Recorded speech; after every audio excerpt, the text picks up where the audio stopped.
3교시 시작하도록 하겠습니다. 이제 공인중개사 제도부터는 논란의 여지 없습니다. 그냥 법조문에 있는 그대로 단순히 기억하면 됩니다. 용어정의 중개대상물은 총칙이기 때문에 좀 어렵습니다. 총체적 규칙, 관념적인 것입니다. 민법도 법률행위, 총칙이 어렵죠. 관념적인 게. 자, 이제 공인중개사 제도는 논란의 여지 없습니다. 그냥 그대로 암기하면 됩니다. 시험 시행기관은 원칙 시도지사 예외 국토부 장관입니다. 그래서 이때까지 34번 시험을 봤는데 모두 시도지사가 시험 시행기관장이었습니다. 그래서 시도지사 명의로 자격증이 교부됐습니다. 자격증에 서울특별시장 이렇게 적혀 있습니다. 오세훈 이런 이름은 나오겠어요? 안 나오겠어요? 안 나옵니다. 국민의힘으로 출마했다가 오세훈을 왜 미워하세요? 저는 약간 중립적이에요. 약간 중립적인 거 저는 옛날에 정치 대학 다닐 때 데모도 하고 했는데 요즘은 정치에 대해서 거의 관심이 없어지더라고요. 좋은 건 아닌데 무관심하면 참 정치에 관심을 가져야 되는데 안 나옵니다. 그냥 시도지사, 그냥 서울시장 이렇게만 적혀 있습니다. 자, 그 다음에 예외적으로 국토부 장관이 한 번도 한 적은 없는데 만약 국토부 장관이 직접 시험을 시행하려면 미리 사전 의결을 거쳐야 됩니다. 사후 의결을 거치면 된다. X 전부 다 사전 의결을 거쳐서 국토부 장관이 직접 시험을 시행할 수도 있습니다. 자, 그 다음에 공기업 준정부기관 협회에 위탁할 수 있습니다. 시도지사가. 그래서 현재는 시도지사가 준정부기관인 한국산업인력공단에 위탁을 해 놓았습니다. 그래서 실질적으로는 산업인력공단에서 주관을 하고 있지만 자격증에는 산업인력공단 이사장 명의로 나오는 게 아니라 시도지사 명의로 자격증이 교부됩니다. 그래서 자격증 교부는 주민등록상 주소지 시도지사 명의로 교부됩니다. 여러분들이 이제 8월 달에 원서를 접수할 때 보면 주소를 2개를 적어요. 실제 거주 주소, 주민등록상 주소 두 개를 적어요. 그 주민등록상 주소지 시도지사 명의라고. 여러분들이 서울에 거주하고 있지만 주민등록상 경기도라고 적으면 경기도지사 명의로 나온다고요. 실제 거주하는지 여부와 상관없이 주민등록상 주소지입니다. 그러나 현실적으로는 주민등록이 실제 되어 있는지를 검증하지는 않고요. 그냥 원서에 기재되어 있는 시도지사 명의로 교부되고 있습니다. 자, 그 다음에 응시 자격입니다. 시험은 원칙적으로 다 볼 수 있습니다. 외국인도 미성년자도 교도소에 수감되어 있는 사람도 피성년 후견인, 피한정 후견인도 다 시험 볼 수 있습니다. 파산 선고받은 자, 신용불량자 시험 다 볼 수 있습니다. 시험 못 보는 거는 부정행위하면 무효 처분일로부터 5년, 그 다음에 자격 취소되면 3년간 시험 못 봅니다. 자격 취소되면 3년간 시험도 못 보고 3년간 취직도 안 되고 개업도 안 됩니다. 자격 취소되면 암기 프린트 46번에 동그라미 2번에 보면 자격 취소되면 3년간 개업도 안 되고 취직도 안 된다. 암기 프린트 46번에 5번에 보면 자격 취소되면 3년 동안은 다시 자격을 취득하지도 못한다. 이것 빼고는 모두 시험은 볼 수 있습니다.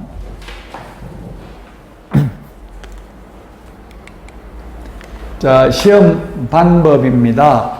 1차, 2차로 구분해서 시행하는 게 원칙이고요.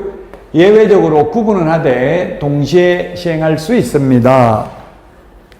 자, 그 다음에 시험 방법은 1차 시험은 선택형을 원칙으로 하고 기입형을 가미할 수 있습니다. 2차는 논문형을 원칙으로 하되 기입형을 가미할 수 있습니다. 자, 그 다음에 1, 2차 시험을 동시에 시행하는 경우에는 1차 시험 모두, 2차 시험 모두 선택형을 원칙으로 하되 기입형을 가미할 수 있습니다. 그래서 1, 2차가 구분되어 있는 시험 중에서 유일하게 공인중개사 시험만 1, 2차를 같은 날 동시에 봅니다. 그 이유는 2차도 객관식으로 출제하려고. 그럼 왜 2차를 객관식으로 출제하려고 그렇게 하냐? 수험생을 배려하는 게 아니라 응시자가 많기 때문에 주관식으로 내놓으면 채점하는데 시간이 많이 걸려요. 수능 시험보다 이제 더 많을 수도 있어요, 앞으로. 수능이 지금 40만 명밖에 안 되더라고. 몇 년 전만 해도 50만 명인데 수능 자꾸 지금 출산이 안 되니까 줄어들고 있잖아요. 지금 뭐 시골에 가면 초등학교는 거의 전교생이 몇십 명밖에 안 되는 데가 수두룩 하더라고요. 그래서 어쨌든 지금 우리가 40만 명이 접수한다고 알려져 있고요. 공인중개사 시험은 2차까지 보는 사람이 8만 명 정도 됩니다. 8만 명이라 하더라도 그 주관식으로 내놓으면 채점하기 엄청나게 힘들겠죠. 그래서 객관식으로 내려고 1, 2차 같은 날 동시에 보고 있습니다. 원래 같은 날 안 볼 때는 1차 합격한 사람만 2차 보는데 같은 날 동시에 볼 때는 불합격했는지 합격했는지 모르니까 그냥 볼 수 있습니다. 볼 수 있지만 1차에 불합격한 2차 시험은 무효입니다. 그래서 같은 날 동시에 보는데 1차는 불합격하고 2차는 합격하면 2차 시험은 채점해요, 안 해요? 네, 채점은 하지만 효력 없다, 무효다, 소용없다. 점수는 나와요. 산업인력공단 홈페이지에 보면 몇 점 받았는지는 알 수 있어요. 그러나 효력은 없다.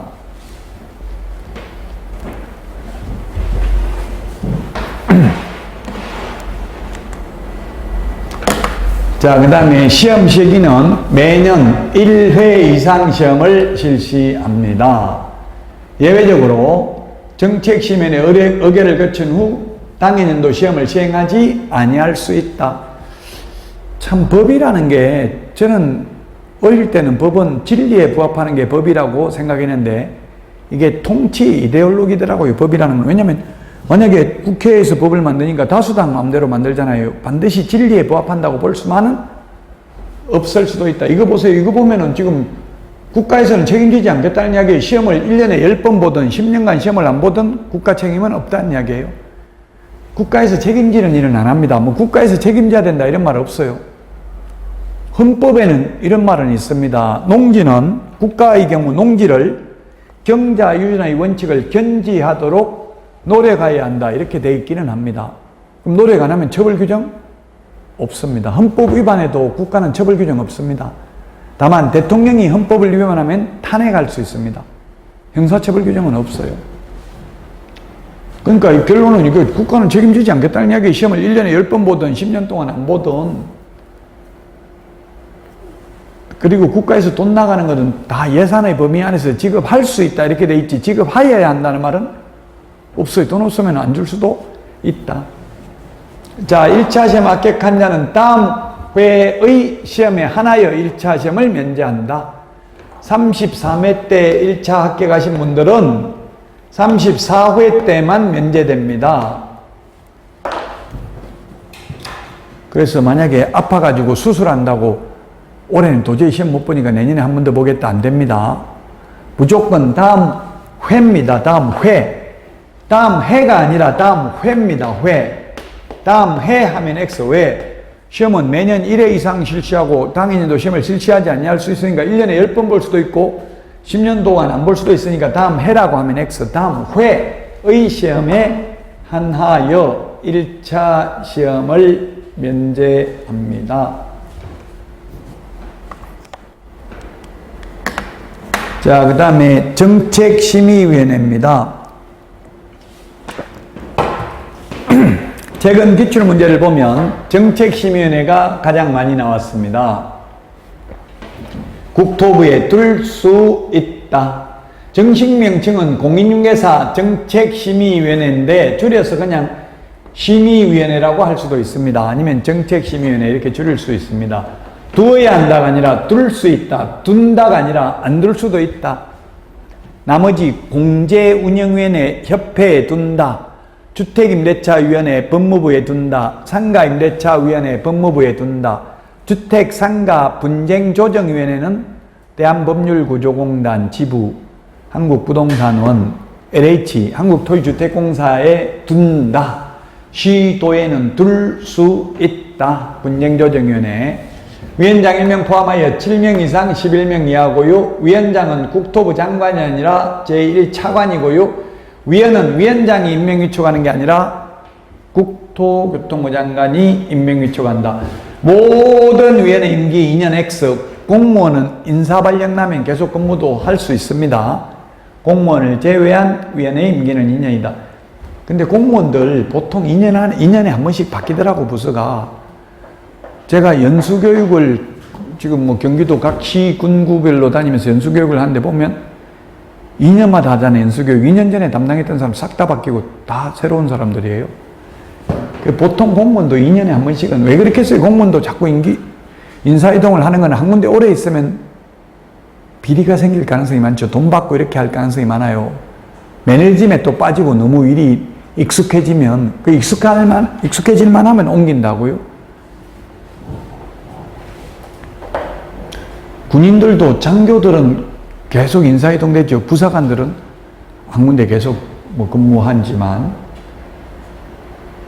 부패나 비리 이런 것 때문에 그럴 가능성이 많죠. 자, 그 다음에 회의 개최 7일 전까지 회의 일시 등을 통보해야 되고요. 부득이한 사유가 있으면 회의 개최 전날까지 통보할 수 있습니다.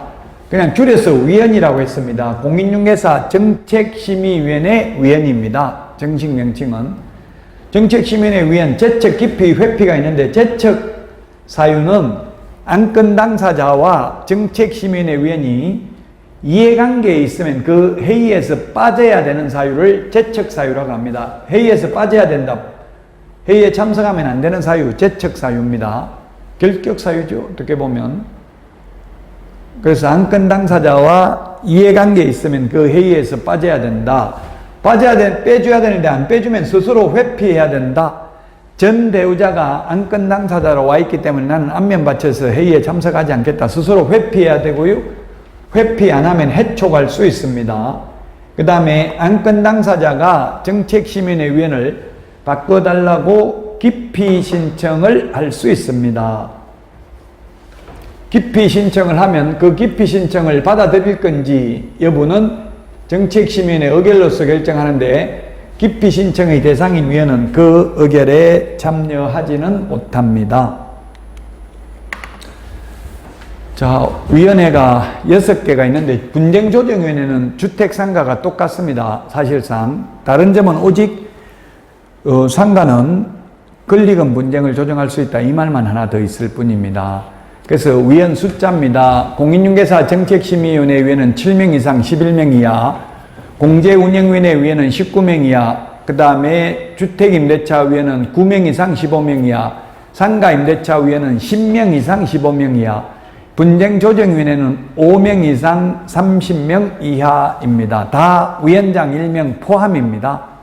그래서 좀 논리적으로 보면 약간 모순인 게, 이 10명, 30명 요거 짝수는 바람직하지 않습니다. 왜냐하면 민주주의의 가장 큰 원칙은 다수결의 원칙이죠. 과반수 이상 출석위원 과반수 이상 찬성입니다. 우리 국회의원 300명 이것도 사실은 논리적으로 보면 바람직하지 않습니다. 그래서 국회에서는 300명 했다가 요번에만 하고 다음에 301명으로 늘리겠다 이렇게 했는데, 지금 국민들이 늘리는 걸 반대하니까 하는 일도 없이 맨날 싸움질만 하면서 뭐 더 늘리냐 이렇게 주장하니까, 그것도 사실은 꼭 그게 맞는 말이 아닐 수도 있어요. 제가 볼 때는 이게 300명보다는 줄이는 건 불가능해요. 왜냐하면 이게 지금 2배 이상 차이 나면 안 되거든요. 시골하고 도시하고 인구수가. 시골 같은 데는 몇 개군을 합해도 인원이 10만 명이 안 되죠. 근데 지금 서울의 송파구 같은 데 60만 명이 넘고요. 인천 서구도 60만 명이 넘어요. 그래서 좀 어쨌든 뭐 이게 짝수는 바람직하지 않다. 그래서 이게 조금 바람직하지는 않는데, 근데 시험에 나오면 이게 X 아닙니다. 맞습니다. 이게 이렇게 돼 있다고요. 그래서 10명 이상 15명 이하니까 아마 10명 안 하고 11명을 하든지 이렇게 하겠죠. 이상이니까. 만약 10명 짝수면 10명인데 10명 다 출석해가지고 5명 찬성, 5명 반대해버리면 민주적 정당성을 확보할 수 없잖아요. 국회의원도 300명인데 다 출석해가지고 150명 찬성, 150명 반대해버리면 민주적 정당성을 확보할 수 없습니다. 적어서 다 외워야 돼요. 시험에 나온 적은 있어요. 외우고 안 외우고는 자꾸 하다 보면 뭐 비슷해요. 숫자, 저도 암기하잖아요. 계속 하면 돼요. 일단은 공인중개사 정책심의위원회가 시험에 나왔으니까 그거 하나만, 예, 그거만 외워놓으세요. 나머지는 나올 수도 있어요. 근데 시간이 여유가 있으면 하고 없으면 계속 듣다 보면 우리가 말, 언어를 배우는 것도 계속 옹알이를 1년쯤 하다 보면 말을 하더라고요. 저도 아기가, 손녀가 지금 이제 60일 됐는데 아무 말도 못하고 그냥 약간 소리 내고 웃는 것, 그 소리 내는 거의 못하더라고. 그냥 뭐 무슨 말인지 전혀 모르는 거 조금씩 소리 내는 것밖에 없어요. 그냥 우는 거 이런 것밖에 없어요. 그렇게 하다가 1년 돼야 그래도 계속 옆에서 말해줘야 되죠. 아무도 말 안 하면 그 말 못 알아듣는다고 나중에 되면 계속 말을 해야 돼요. 무슨 말인지. 그 말하다 보면 1년 지나면 여러분들도 그래서 1년 공부하다 보면 이게 다 도저히 암기가 안 될 것 같은데 나중에 되면 다 된다고요. 너무 걱정하실 필요는 없어요. 지금부터 하시면 충분히 돼요. 자, 정책심의위원회 심의 의결사항이 4가지가 있는데 이 중에서 유일하게 자격 취득에 관한 사항만 시도지사는 이에 따라야 된다. 이게 무슨 말이냐면 시도별로 시험 난이도 다르면 안 된다는 이야기죠. 제가 경기도에서 중개업을 하다가 서울에 있는 손님이 한 명 와가지고 옆에는 서울서 자격증 땄던데 너는 실력도 없나 보네. 시골에서 자격증 딴 거 보니까 이렇게 이야기하더라고요. 제가 서울하고 경기도하고 문제 똑같은데 이랬더니만 내가 복덕방 사기치는 거 믿을 줄 아냐 하고 가버리더라고요. 그래서 우리나라는 서울공화국입니다. 오세훈 너무 미워하지 마세요. 서울이라고 하면 다 우리 중국 어디 가든지 다 알아준다고요. 그래서 어쨌든 실제로는 문제 난이도 차이가 없는데 그러나 서울 자격증이 가장 중개업하기 좋아요. 어떻게 보면 서울 자격증은 제주도 가서 해도 된다고요. 전라도 가서 해도 되고 경상도 가서 해도 돼요. 근데 경상도 자격증 가지고 전라도 가서 하면 조금 그 시기 할 수도 있어요. 그거는 그러니까 서울 거는 어디든지 다 통한다고요. 그 주민등록상 주소가 서울이라고 입력하면 서울 자격증 나온다는 이야기입니다. 자, 부동산 중개업 육성에 관한 사항, 중개보수 변경에 관한 사항, 시험에 정책심의위원회에서 중개보수 변경에 관한 사항을 심의한 경우 시도지사는 이에 따라야 된다. X. 시도별로 보수는 달라도 돼요. 조례로 정합니다. 물론 현재는 똑같습니다. 왜 똑같냐면 시도 의원들이 이게 조례 제정할 줄 잘 몰라요. 그러면 국토부에서 조례 준칙, 조례 제정 준칙안 해가지고 이렇게 만들면 됩니다 하고 다 내버려 보냈어요. 그러니까 그래 그대로 하면 되겠네. 그냥 손만 들고 찬반 투표만 했을 뿐이지 지방의회 의원들이 직접 이런 거 만들기는 좀 힘들겠죠. 보좌관들이 해주면 모르겠지만. 자, 그 다음에 손해배상 책임 보장에 관한 사항도 심의사항입니다. 이게 뭐냐면 손해배상 예를 들면 공제금, 보험금 올리려면 정책심의위원회 의결을 거쳐야 돼요. 지금 보험금이 올해 바뀐 게 개인은 1억에서 2억으로, 법인은 2억에서 4억으로, 그리고 특수법인 중에서 지역농협은 1,000만 원이었는데 지역농협뿐만 아니라 모든 특수법인 전부 2,000만 원으로 바뀌었습니다. 산업단지관리기관이나 지역산림조합, 한국자산관리공사도 옛날에는 한국자산관리공사는 일반 법인하고 똑같았다고요. 지금은 모든 특수법인 2,000만 원으로 바뀌었는데 이런 거 바꾸려면 미리 정책심의위원회 의결을 거쳐야 됩니다.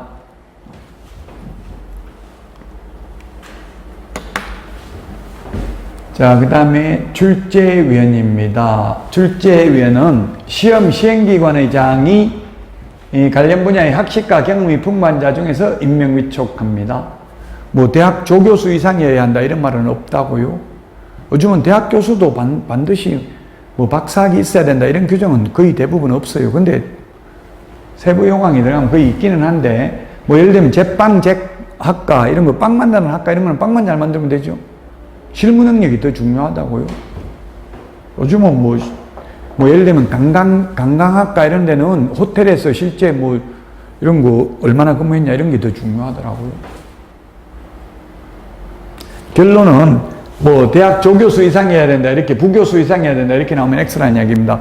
그냥 학식과 경험이 풍부하면 돼요. 여러분들도 예를 들면 시험 여러 번 떨어지면 경험이 풍부해지잖아요. 그러면 출제위원 될 수도 있어요. 농담입니다만 어쨌든 구체적으로 뭐 대학 전임 교수 이상 이런 말은 없다. 출제위원이 문제를 유출시켜 가지고 예를 들면 시험의 신뢰도를 크게 저하시켰다면 그 명단을 다른 시험 시행기관의 장 및 출제위원이 소속하고 있는 기관의 장에게 명단을 통보합니다.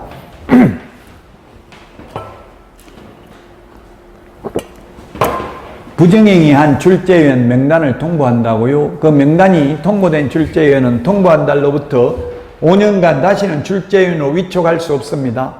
이론적으로는 5년간인데 한 번 부정행위하면 퇴출입니다. 영원히 아웃입니다.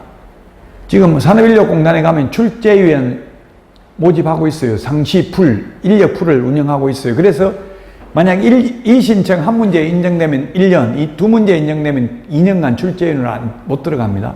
인력풀이 여러 명이 있다고요, 출제위원이. 그래서 해마다 똑같은 분들이 들어가는 건 아닙니다.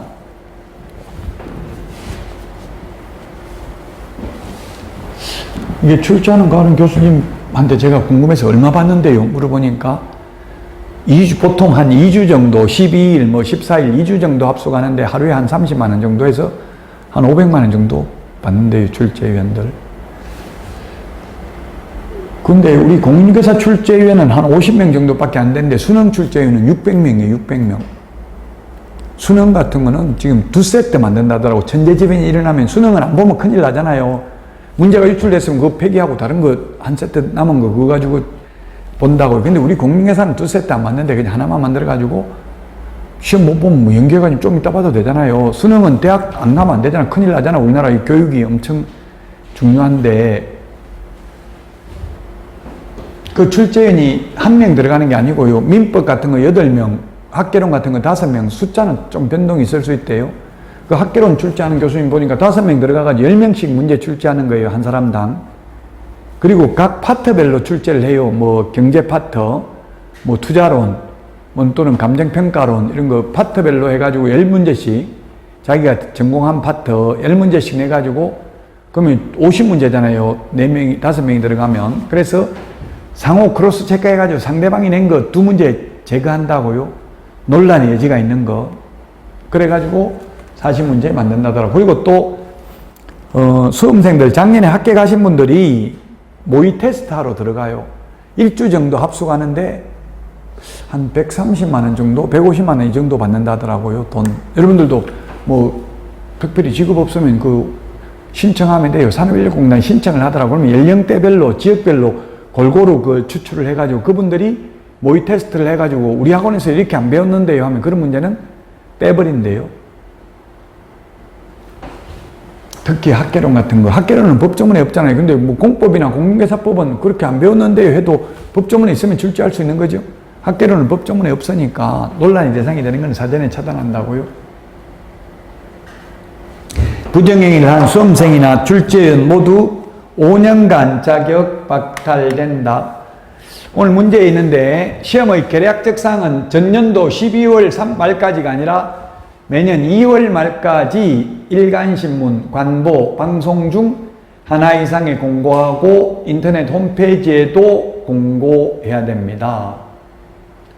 매년 2월 말까지입니다.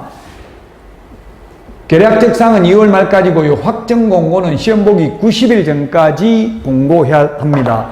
자, 90일 전까지면 7월 말, 8월 말, 9월 말, 10월 말이니까 7월 달에 확정 공고 나옵니다. 이번 달에. 이달 말 되기 전에 확정 공고 90일 전까지. 뭐 확정 공고 나와야 별거 없어요. 이미 다 계략적 사항 시험 날짜는 정해져 있잖아요.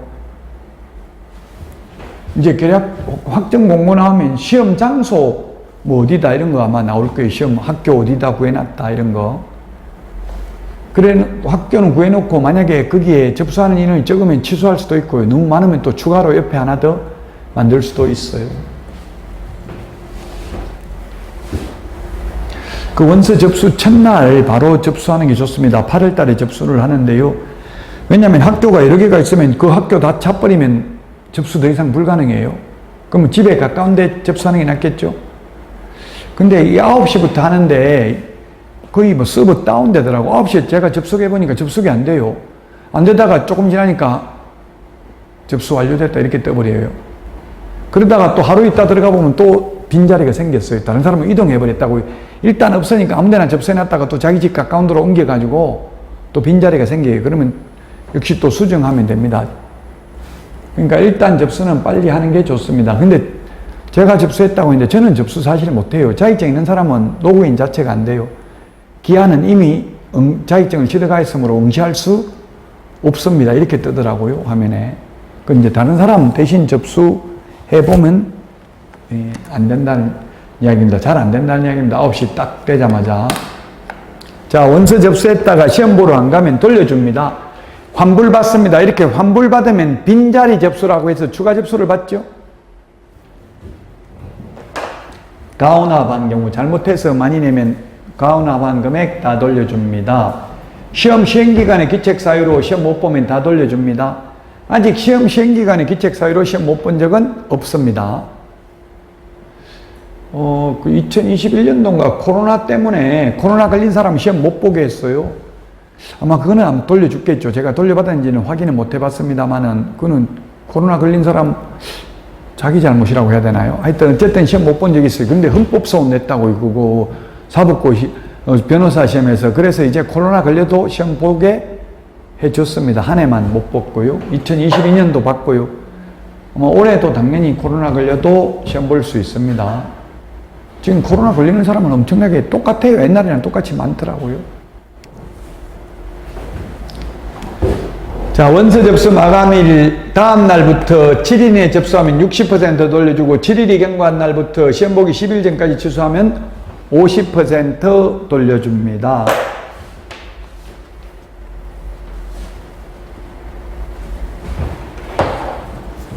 근데 보통 접수하면 시험 보기 10일 전까지는 조금 더 하면 되겠지 이렇게 하다가 이제 막 한 일주일 남으면 불안해요. 왜냐하면 점수는 모의고사 점수는 안 나오지. 시험 봐보니까 시험은 몇 년 공부는 했지 아는 것도 없고 모르는 것도 없고 시험 보면 점수는 안 나오고 이러면 차라리 막 교통사고를 나서 이꼴저꼴 안 보고 그냥 2번이나 해버릴까 이런 생각이 든다고요. 또 배우자한테 가면 또 떨어졌냐 이런 소리 듣고요. 그러니까 배우자나 특히 배우자한테는 거짓말 할 수는 없잖아요. 과락 나와놓고 한 문제 때문에 떨어졌다. 어떤 분은 심지어 저는 이해가 안 되더라고. 배우자한테 과락 나와서 떨어져 놓고 1차 합격했다 속이는 분도 있더라고. 2차만 이제 하면 된다 내년에 이렇게 말하는 사람도 있더라고요. 근데 뭐 배우자가 순진하면 그렇게 할 수도 있지만 저 같으면 그럼 상대인력공단 한번 들어가 보자. 몇 점 받고 합격했는데 물을 수도 있겠죠. 그러면 적발되면 신뢰가 깨지면 부부간에 살기 어려워요. 너 이때까지 이거 속인 거 보니까 다른 것도 다 속였겠다 이렇게 말할 수도 있어요. 그러니까 배우자한테는 물으면 그냥 못 묻게 떨어졌으면 아예 입을 뒤집어 쓰고 미리 밥 먹고 들어누워 있으면 왜 그러는데 물으면 혼자 있고 싶다 나가라 이러면 뭐가 그 시험 중요하냐 우리 그냥 건강하게 살면 되지 이렇게 싹싹 빌면 마지못해 나오면 더 이상 못 물어봐요. 거짓말은 하면 안 돼요. 부부간에든 누구든지 간에 농담이면 농담이라고 말해야 되고요. 자, 시험 1차 시험은 무조건 절대평가입니다. 앞으로도 마찬가지 모든 사법고시라든지 변호사 시험이라든지 모두 1차 시험은 다 절대평가입니다.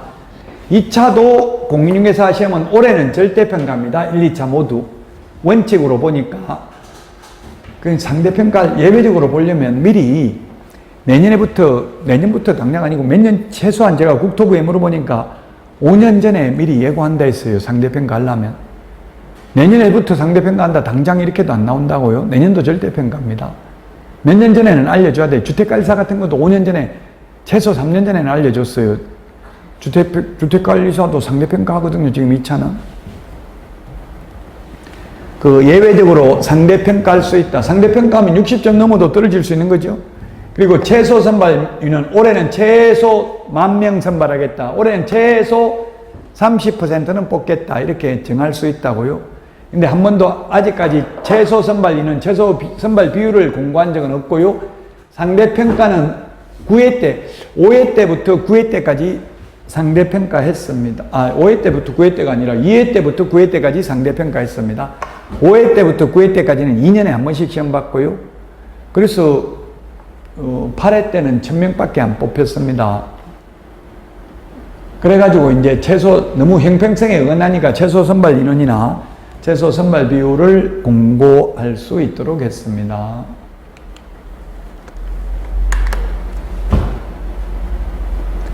자, 그 다음에 자격증 교부는 합격자 공고일로부터 1개월 이내입니다. 이거 왜 1개월 이내냐? 이거는 고민해봐야 답이 없고 암기해야 되겠죠, 숫자는.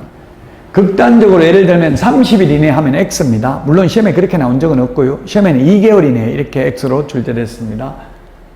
왜냐하면 1개월은 31일일 수도 있고 30일일 수도 있고 29일, 28일일 수도 있잖아요.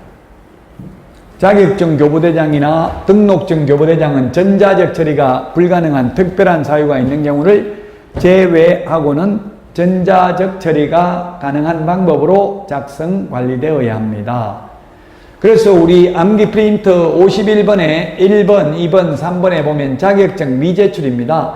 1번이 뭐냐 하면 등록 신청, 2번이 분사무소 설치 신고, 3번 소공 고용 신고. 자격증 미제출입니다. 왜? 주민등록번호만 입력하면 자격증 있는지 없는지 다 나오니까요. 전산화되어 있기 때문에 미제출이 되겠습니다.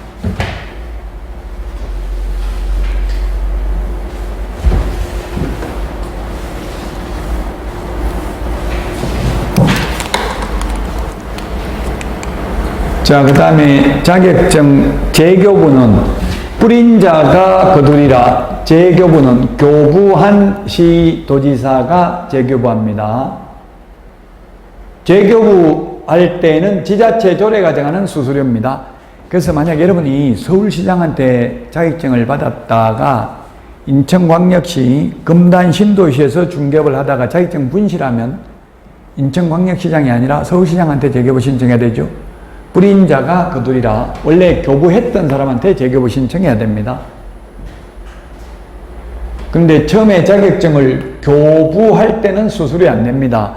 처음에 교부할 때는 공짜로 줍니다. 재교부만 수수료 냅니다. 처음에 교부하면 공짜로 준다. 처음에 합격하면 공짜로 자격증 준다.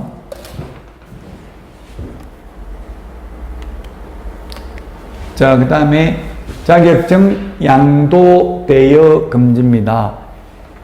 빌려도 안 되고 빌려줘도 안 됩니다. 빌려준 사람, 빌린 사람 모두 1년 이하의 징역이나 1,000만 원 이하의 벌금입니다. 근데 빌려준 사람은 자격 취소됩니다. 빌린 사람은 취소될 자격증 없죠? 그리고 빌려준 사람, 빌린 사람 신고하면 포상금 지급 대상입니다.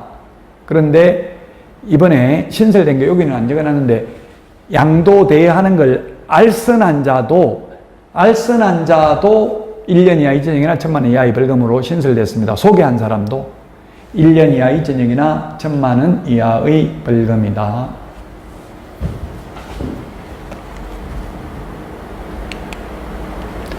자, 그 다음에 공인중개사가 아닌 자가 공인중개사 또는 이와 유사한 명칭을 사용하면 안 됩니다. 자격증 없는 사람은 대표자를 가리키는 명칭 쓰면 안 됩니다. 회장, 사장, 중개사무소 소장도 안 됩니다. 자격증 없으면. 대표자라는 명칭을 사용하면 유사명칭 사용 금지고 1년 이하의 징역이나 1,000만 원 이하의 벌금에 해당됩니다. 유사명칭을 사용해도 자격 취소, 등록 취소는 아니죠. 왜냐하면 자격증, 등록증 없는 사람이 있을 수도 있기 때문에.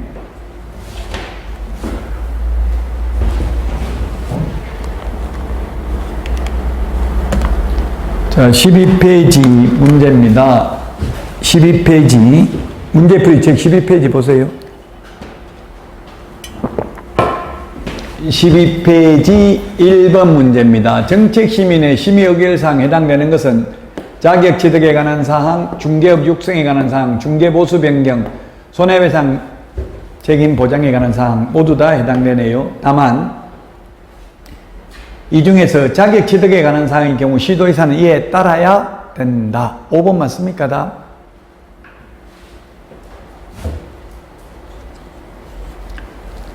책을 보셔야 돼요. 책을 보고 계속 기출문제 패턴이 어떻게 나오는지를 익혀야 이제 올해 문제도 예측을 할 수 있겠죠. 자, 정책시민에 대해서 틀린 것입니다.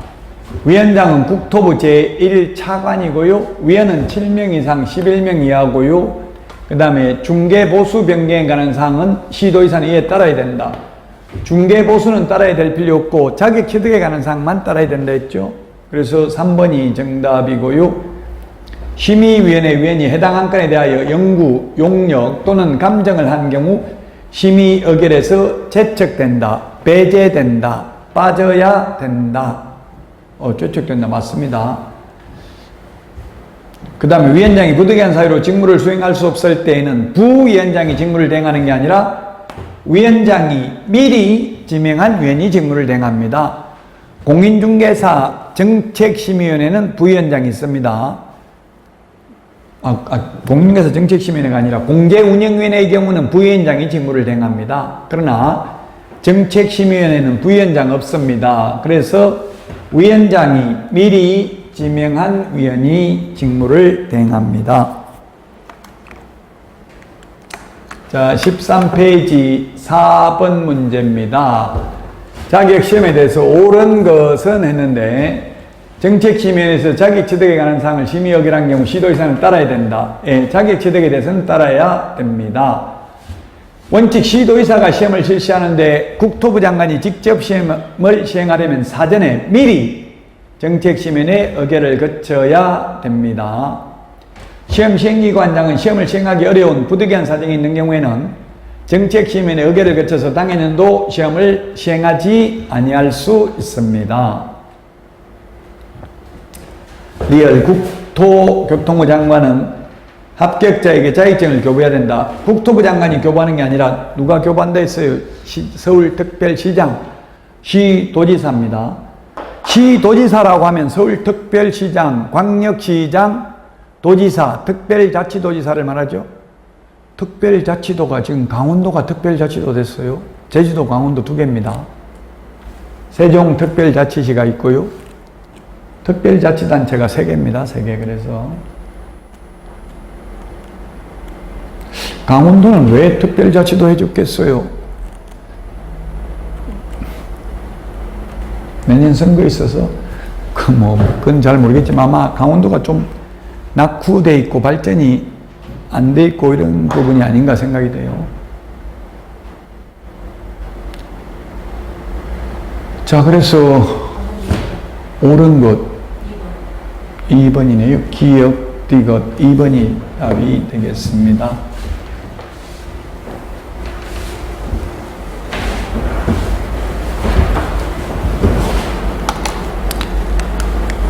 자, 그 다음에 13페이지 5번입니다. 옳은 것입니다. 옳은 것. 1번 국토부 장관이 직접 시험을 시행하려는 경우 정책심의위원회 의결을 거쳐야 된다. 안 와도 된다. X. 자격증 재교부 신청은 교부한 시도의사에게 재교부 신청해야 된다.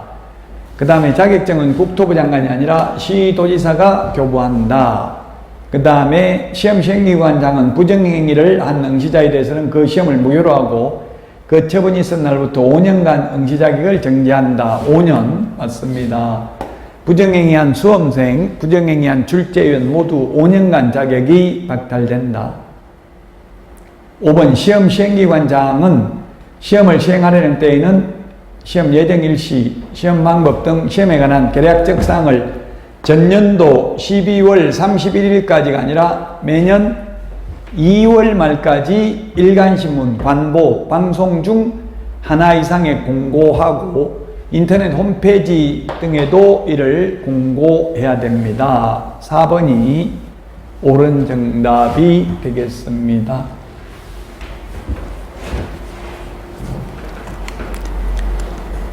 자, 그 다음에 14페이지 6번 문제입니다. 14페이지 6번.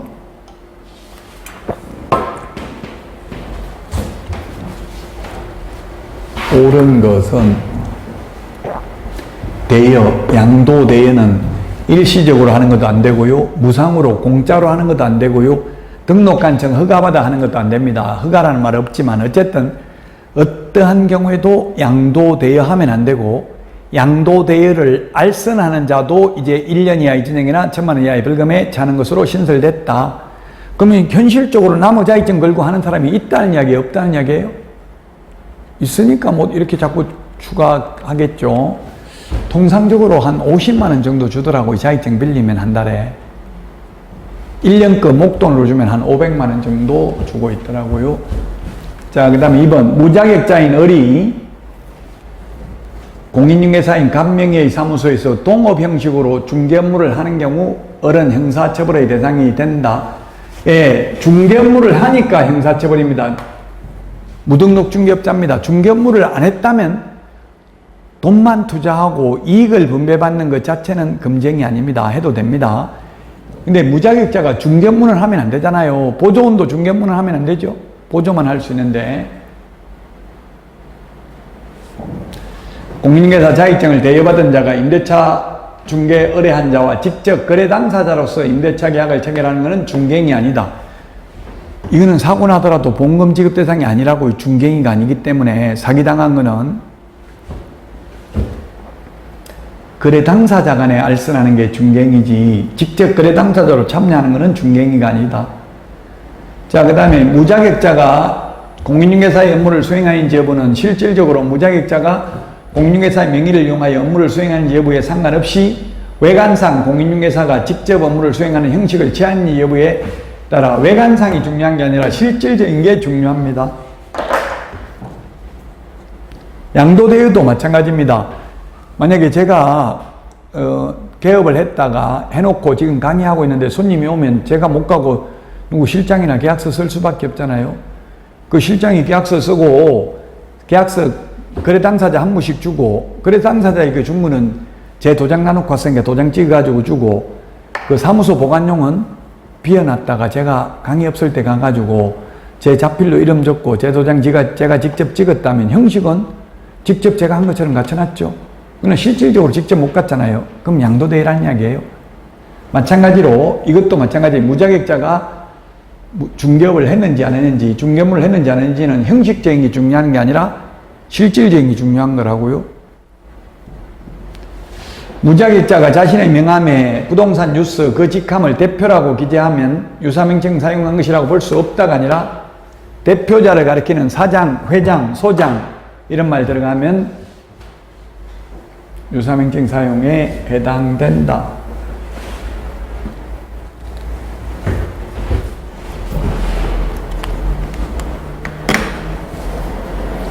자, 15페이지 8번입니다. 정책심의위원회를 줄여서 심의위원회라고 한다 했죠. 국토부의 심의위원회를 둘 수 있다. 예, 둘 수 있다. 1년에 회의 한 번밖에 안 하는데 둔다 이렇게 하면 사무소 만들어놔야 되고 직원도 상시적으로 있어야 되잖아요. 그러니까 회의 1년에 한두 번 할까 말까니까 평소 때 없다가 그냥 회의할 때 회의장 쓰면 됩니다. 둘 수 있다. 심의위원회는 위원장 1명 포함하여 7명 이상 11명 이내의 위원으로 구성을 하고요. 심의위원회 위원이 해당 안건에 대하여 자문을 한 경우에 심의위원회 심의의결에서 제척된다, 배제된다, 빠져야 된다. 맞습니다. 이해관계 있는 경우에는. 4번 심의위원회의 위원장이 부득이한 사유로 직무를 수행할 수 없을 때는 부위원장이 직무를 대행하는 게 아니라 위원장이 미리 지명한 위원이 직무를 대행한다. 공제운영위원회의 경우 부위원장이 직무를 대행하는데 공인중개사 정책심의위원회는 부위원장 없다. 심의위원회 회의 개최는 제적위원 과반수 출석, 출석위원 과반수 찬성입니다. 제적위원 과반수 찬성이 아니라 출석위원 과반수 찬성이 되겠습니다. 따라서 4번이 정답이 되겠습니다. 자, 틀린 것입니다. 합격자 결정 공고일로부터 2개월이 아니라 1개월 이내에 자격증을 교부해야 됩니다. 재교부, 자격증 재교부 신청은 뿌린 자가 거두리라 교부한 시도지사에게 제출해야 됩니다. 자, 자격증 재교부의 경우 지자체 조례가 정하는 수수료 납부해야 됩니다. 유무상, 돈 받고 돈 안 받고 상관없이 무조건 빌려주는 거 안 된다. 그 다음에 공인중개사가 아닌 자로서 공인중개사 명칭을 사용한 자는 1년 이하의 징역이나 1,000만 원 이하의 벌금에 처한다. 그렇습니다. 유사명칭 사용하면 1년 이하의 징역이나 1,000만 원 이하의 벌금에 처합니다.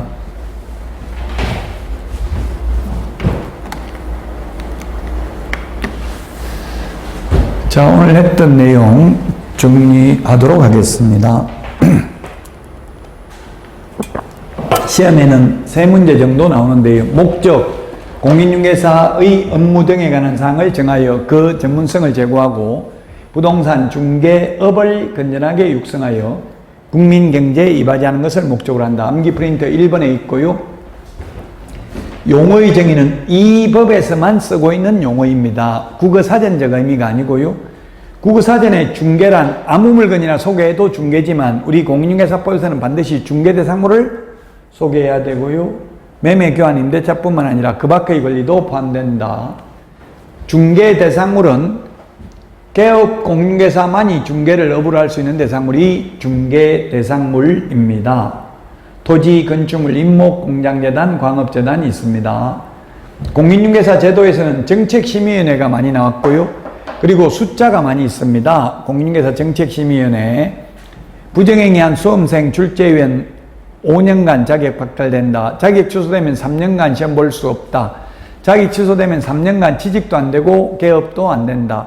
정책심의위원회 위원 7명 이상 11명 이하고 회의 개최 7일 전까지 통보해야 됩니다. 시험 보러 간다, 원서 접수해놓고 7일 이내에 취소하면 60% 돌려주고 7일이 경과한 날부터 시험 보기 10일 전까지 취소하면 50% 돌려준다.